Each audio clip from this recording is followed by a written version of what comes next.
ya tentunya saya akan mengangkat ini ke tingkat yang lebih tinggi lagi. Dan itu adalah hak sebagai anggota DPR RI juga tentunya. Presiden.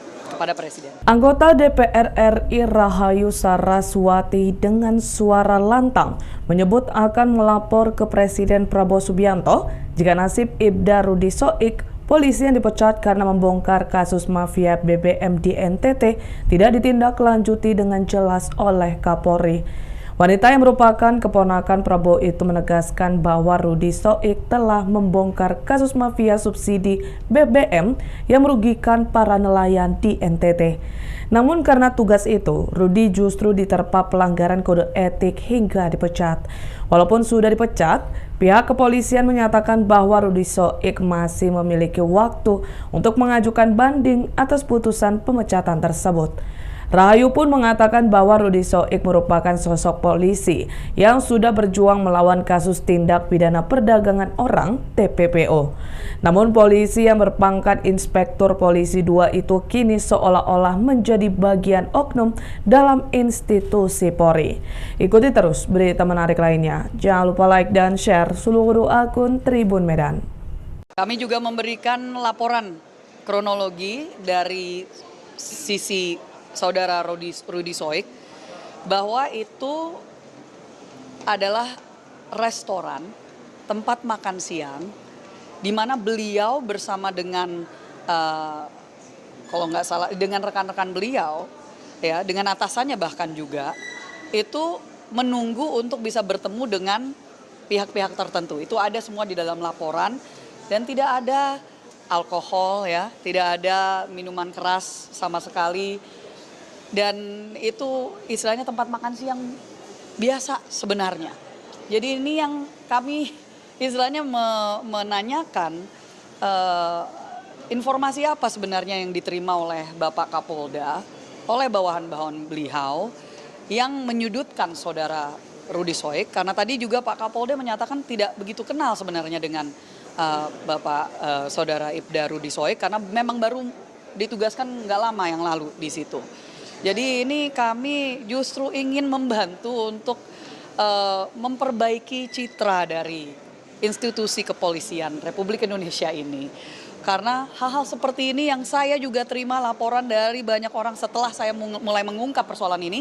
Banyak masyarakat yang menyampaikan ini bukan hal yang baru. Dan kami justru menekankan, tadi juga ada salah satu anggota Komisi 3 yang menyampaikan kalau ini masih akan dilanjutkan, keputusannya seperti itu, takutnya nanti mereka yang lurus, yang bersih, yang mau mengungkapkan ya permasalahan-permasalahan yang ada di Indonesia, kriminalitas yang ada di Indonesia malah takut. Justru takut nanti karena mereka berhadapan dengan sindikat, dengan mafia, mereka yang akan dikriminalisasi. Ya, jadi ini yang merupakan tanggapan kami. Terima kasih. Mbak, tadi kan sejauh ini saya perhatikan kan sidang masih berlangsung ya. Dan banyak anggota DPR yang bilang mengusulkan agar menganulir PTDH tadi. Pun Anda tadi juga bilang bahwa sudah bersurat ke Kapolri untuk meninjau ulang. Kalau tidak ada tanggapan, Anda sebagai circle dekat dengan Presiden Prabowo akan bersharing nggak dengan Pak Prabowo masalah ini untuk jadi perhatian beliau? Saya sudah melaporkan tentunya hari ini juga bahwa saya sedang melakukan menghadiri RDP di Komisi 3, saya terus akan menyuarakan, saya sudah tadi juga bicara dengan pihak Polri, mereka sudah menyatakan akan menindaklanjuti. Jadi ini secara informal di belakang tadi akan menindaklanjuti, kami berdoa dan berharap tentunya ada keadilan karena apa yang terjadi sekali lagi ini sudah, dan saya yakin pihak media dan juga masyarakat sudah melihat ada yang sudah viral, bagaimana intimidasi yang dilakukan oleh oknum-oknum kepada keluarga dari saudara Ibda Rudi Soik, sampai 20 provos itu datang ke rumahnya untuk 20 provos gitu loh datang untuk membawa dia secara paksa gitu kan, yang dimana itu disaksikan oleh istri dan anak-anaknya yang masih muda. Ya itu kan bisa menjadi sebuah trauma terhadap institusi yang seharusnya melindungi mereka. Dan juga bahkan istrinya juga pernah mengangkat bagaimana dia diberhentikan di tengah jalan gitu ya.